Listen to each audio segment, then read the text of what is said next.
Hey guys, I'm Mason. In this video, I will be going over my speculations for Tesla's upcoming battery and powertrain investor day later this month, and how this will affect the company's stock price.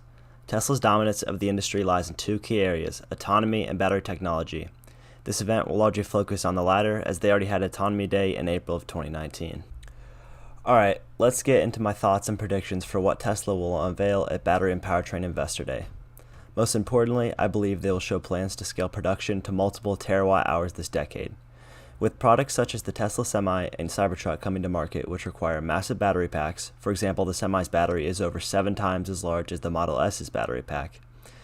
They need this increased battery manufacturing capability in order to scale production of all the new products they wish to bring to market. Today, production is just a few percent of this enormous target, but as I showed in my previous video, when Tesla embarks on a plan, they accomplish it. Now, we can get into the battery technology. First, I should probably explain what units are used to measure a battery's cost, performance, and capability. A kilowatt hour is used to denote the battery capacity of an electric vehicle. The less it costs you to produce 1 kilowatt hour, the cheaper the car's battery pack is to manufacture.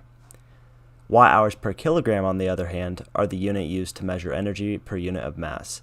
This is used to measure how dense your batteries are. The higher the watt-hours per kilogram, the further a battery of a given size can take you on one charge. These are the two main factors used to estimate a vehicle's range and price. Okay, so let's talk about cost per kilowatt hour. Prior to now, Tesla hasn't revealed much about their cost per kilowatt hour. I can only think of two reasons for this. Either A, they were waiting for a specific impressive milestone to talk about it, or B, it is so insanely low that they don't want to discourage their competition. Cost per kilowatt hour is extremely important in determining costs and margins on an electric vehicle, as the battery pack is the most expensive component by far in any electric vehicle. Tesla's current specific energy is around 250 watt-hours per kilogram. This is already industry leading, but they want to push this lead much further. Due to patents filed recently by Tesla, I expect them to increase their energy density by about 30% to somewhere between 300 and 350 watt-hours per kilogram. After analyzing these recent battery chemistry and design patents filed by Tesla, I expect these new batteries to be 330 watt-hours per kilogram while also being cheaper to manufacture. One of the most anticipated things from Battery Investor Day is the rumored million-mile battery. When I say million-mile battery, I mean a battery that has a range of 250 plus miles, as all of Tesla's vehicles do, that can be drained and recharged about 4,000 times or more. That allows the vehicle to drive 1 million miles without losing a significant amount of its original battery capacity or range. This is crucial for increasing the appeal of electric cars, as 1 million miles is 3 to 4 times longer than a typical internal combustion vehicle lasts. The typical American drives almost 14,000 miles per year. A million-mile battery and powertrain would last over 70 years with this type of use. This also enables Tesla's robo-taxi service, as it doesn't wear your vehicle as much to have it constantly driving around when you have this type of battery. But you may be wondering, what is driving all this innovation in Tesla? In my opinion, it is their acquisitions of Maxwell Technologies and High-Bar Systems. In May of 2019, Tesla acquired Maxwell Technologies. They did this primarily because of Maxwell's battery chemistry research. Maxwell's dry electrode technology allows batteries to be instantly ready for assembly into battery packs instead of having to dry out, like Tesla's current system. This saves a lot of factory space, time, and therefore money. In October of 2019, Tesla acquired High-Bar Systems, a company that specializes in automated assembly systems for lithium-ion batteries. Tesla doesn't actually make their batteries today. They assemble battery modules into battery packs using battery cells, and these cells are made by other manufacturers such as Panasonic. Why would Tesla acquire companies specializing in battery design and battery manufacturing? Oh wait, I think I get it.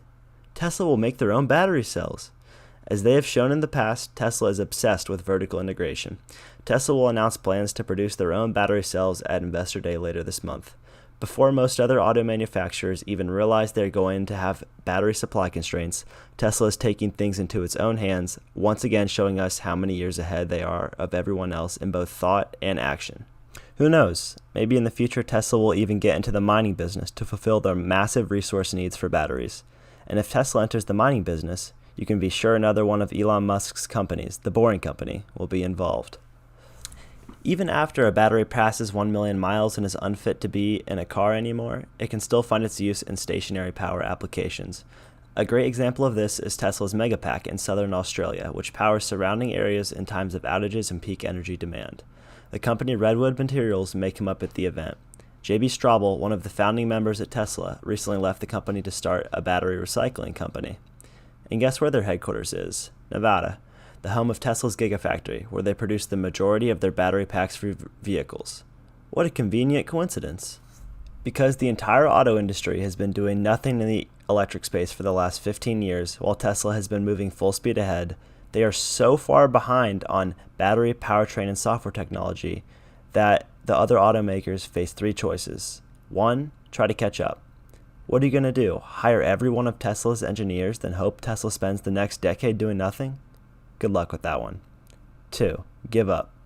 This appears to be the plan of most legacy automakers right now, besides VW, who are pushing heavily into EVs after their 2015 emissions scandal. Most of the big companies seem to be more interested in maintaining the status quo and keeping the annual bonuses coming for their employees, rather than surviving the decade. 3, get help. If you're already more than half a decade behind on a core technology and the leader is pulling further ahead, why not get some help from them? Let's do some math. Let's say that today your battery technology is 5 years behind Tesla. If you innovate 10% faster than them, it will take more than a decade for you to catch up to them. The only way I see most legacy auto manufacturers surviving the transition to electric vehicles is by collaboration. Expertise in internal combustion engines counts for nothing in EVs. Thus, most engineers at legacy automakers are obsolete. I can see Tesla licensing their IP to other automakers for a price, and this money is straight profit that goes right to the bottom line. They have the hardware other companies want, as well as the software to run it. As you can see, I am very excited for Tesla Battery and Powertrain Investor Day, as I believe it will shed light on the exciting future for the company and its investors.